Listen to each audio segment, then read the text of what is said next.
Hi guys, so here I've set out some markers to possibly help you with the direction of your one stroke. So I'm left-handed, so obviously you just go the other way. You start the other side if you're doing this exercise. So here I'm just trying to show you that if you sometimes give yourself markers, it will help you work out the position of the next petal. So these are just some little exercises that you can do. So don't make the movement too big. I think very often when I have people come to my in-person classes, they make the stroke too big.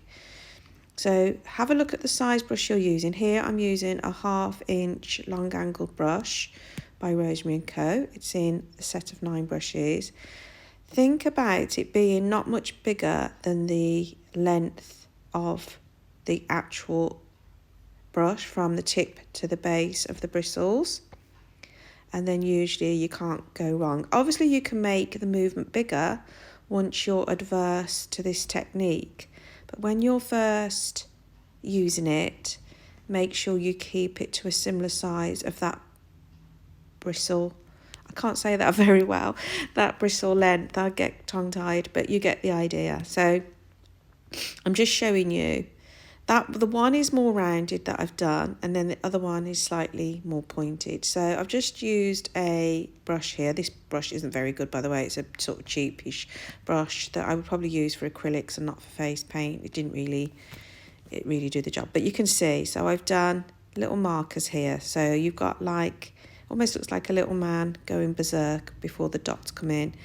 And then you can do some little ones in between as well. So there we go. So it looks a bit like a snowflake. And then just load the colours that you want. Here I'm just using this red and white. When the double white is to help you with your roses, but it's also brilliant for other one strokes as well. So you can see I'm just spacing it out, but you want them tight against each other. You don't want too much gap in, as it looks very, very unnatural. But try and fit the 5 petals in. This is my weaker side, with me being left-handed. But you can see me rotating and turning the brush where I need to, especially with the angle brush, because you want the longer part of the brush to always be on the outside and not the inside. So when you're learning this technique, you'll know it's very hard to do. So look, I'm just drawing them out again.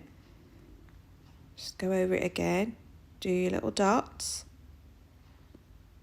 Each end, this is where you want it to be ending, that tip of that one stroke petal. Okay, and then let's load again, going into a different colour so you can see the difference. So we're going to go up into the tip and back down onto that little section that we did. This is your starting point, so up and back round, and as you can see you're starting to close in on the gaps. So up and back down, up and back down.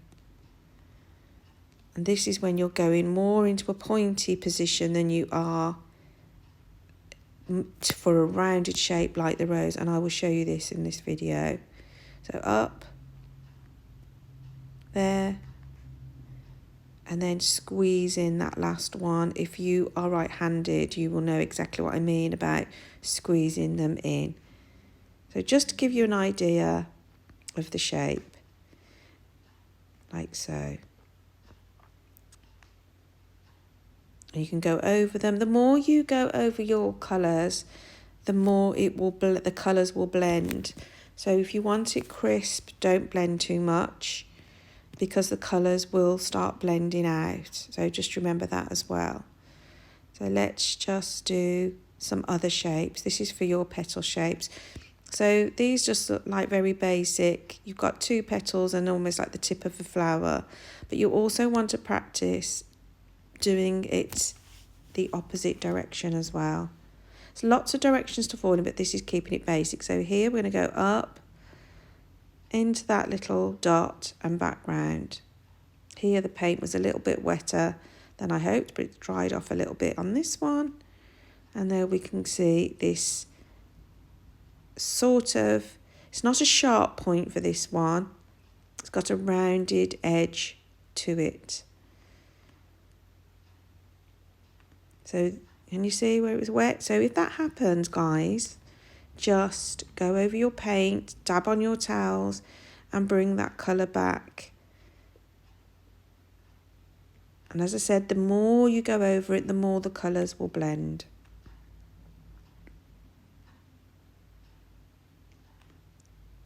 And here is a rounded version. So we're doing the same sort of shape, but with rounded edges, which is perfect for your roses. Keep it tight. Don't have gapping between each petal. And here you're doing a quick rose. And this is how you can execute this on the job. Don't overwet your paints.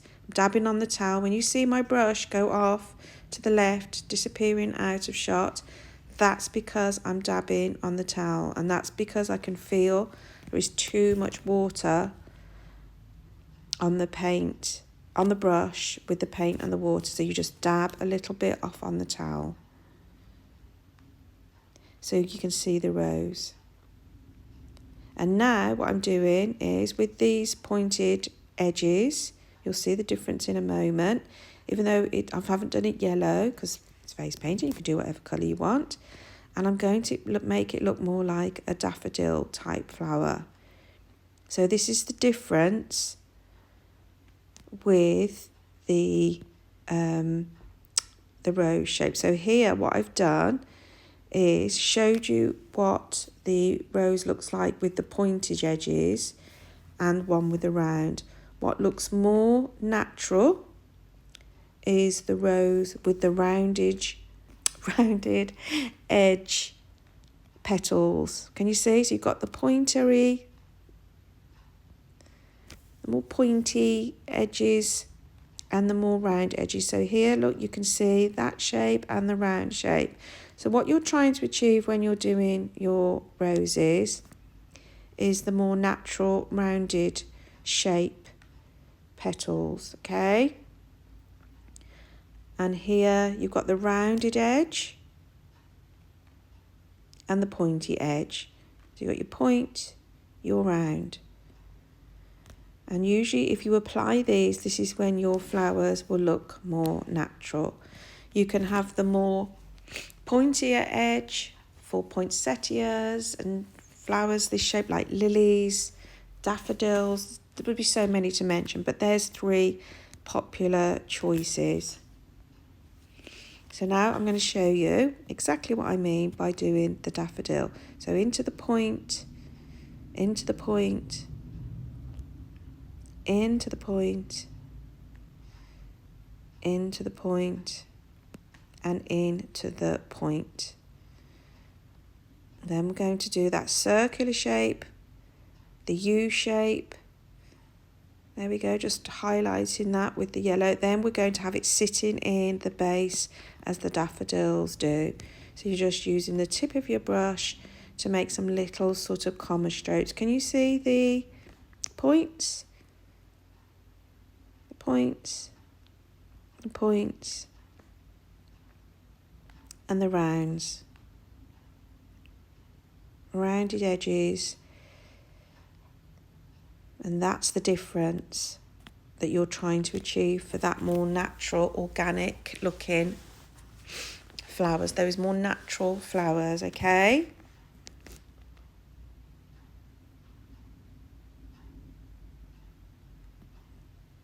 And then, of course, we have a pansy type flower. So again, for the roundness, we're going to use the more rounded type shape. Round, not pointy. So you have 3, 4, 5. that's what you would do for a pansy, but also for a rose. So, but with the pansy, you would do the 3 leaves and then the 4th one in the contrasting colour to show you the difference with the colours. If you have a look at pansies, naturally the leaves, the petals can contrast in colour. Here I'm just showing you how to go around your rose shape nice and quickly. And here is what I call a cheat rose that I would do in the middle of my butterfly. So you do 1, 2, 3, and then the little one underside. I have lots of tutorials on my online membership showing you how to achieve this with ease. And it is as easy as this on the job, I promise you. And now what I'm showing you is just composition with leaves. Now these have slightly more point to them, as you can see, but it's very much like the structure of the petals for the daffodils and poinsettias and stuff, but you're going into a point. On the job, we often move a lot quicker. Sometimes you just don't have time to think, do you? Sometimes, and I think that's what's a bit scary for face painters, is picking up their speed and learning to paint with ease and speed. And that's when impression art comes into it. So you'll see a lot of people demonstrating their designs, but not necessarily how they would paint on the job. So we will go into the next stage of this video, showing you how quickly you need to move and assemble these designs eventually when you have to face paint for real and not full of practice. So here you can do some little exercises. Muscle memory building is crucial. So you can do these little structures such as this beforehand to build up your muscle memory. It's quite important. It stops you from stressing out at the job. So here, this is more detailed. Do I get time to do this on an actual job? Very often, no. So here where I'm going 1, 2, 3 up into the point on the job, very often, see that will be, now that is how I will do it on the job, with this little flourish of colour quickly. No, none of the extra detailing, none of the time to think, just to work quickly as I'm doing now. So not breaking it down, just working quickly. It's very important to show people how it actually happens on the job. Obviously, I don't want to go too quick that I lose you, but equally I want to show you how this actually happens doing it on the job. So here I'm going to work quickly now, showing you how exactly I would work on the skin in real time. And people think that the practice board, you need that time to dry. You need that time to dry if you're loading too heavily and too wet, but you don't if you paint the way I try and teach you. So here comes the daffodil with no time to think, keeping everything close, keeping it all close, no gapping. This is when it looks all separated and your eye doesn't know where to look. Keep everything close and tight, and then let it sit in that little pocket as the daffodil does.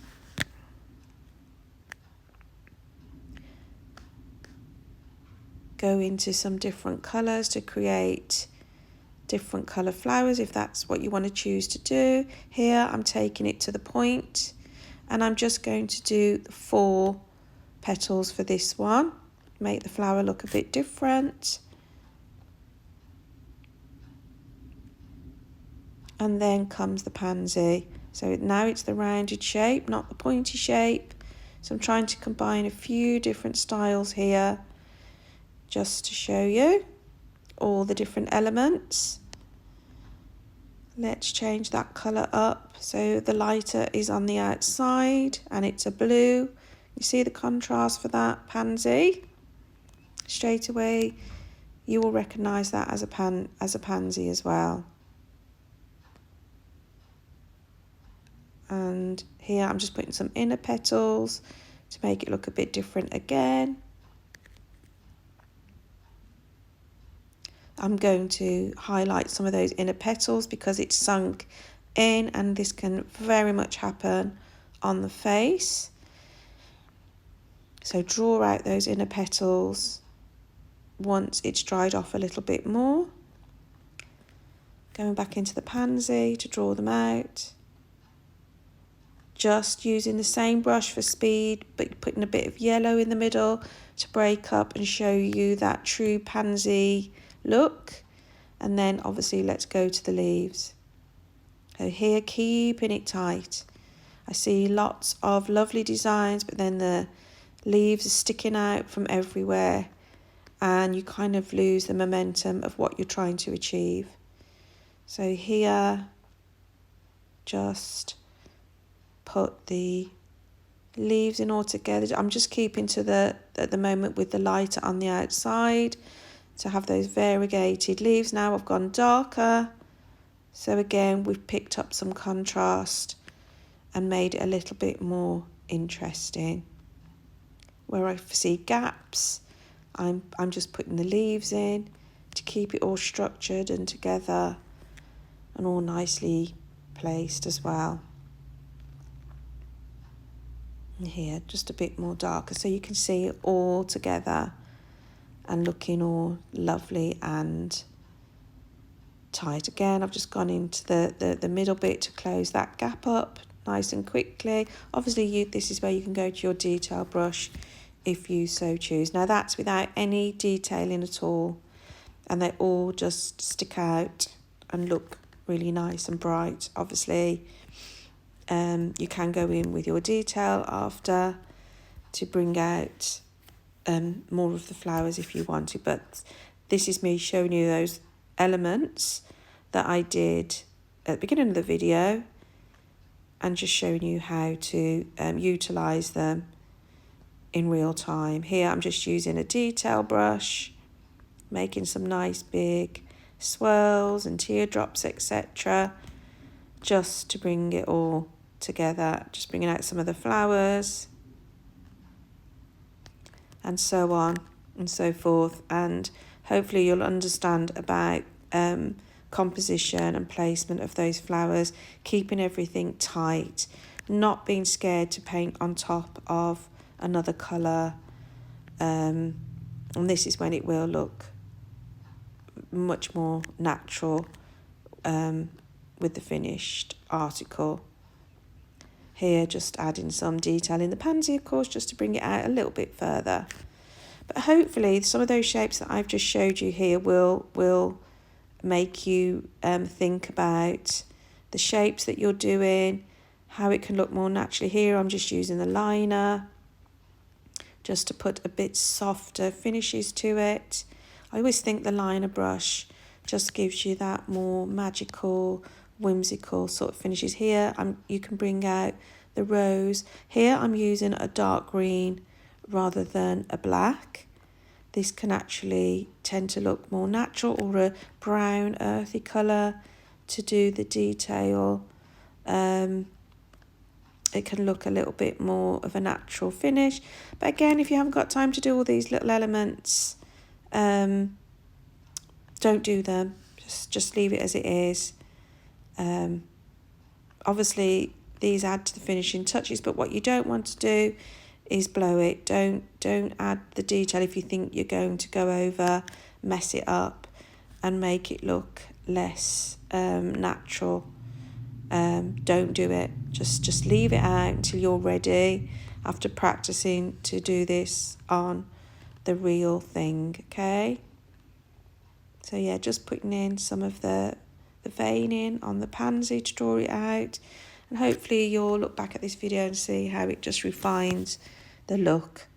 Anyway, I hope you enjoyed it, guys, and yeah, have a good day. Bye, guys.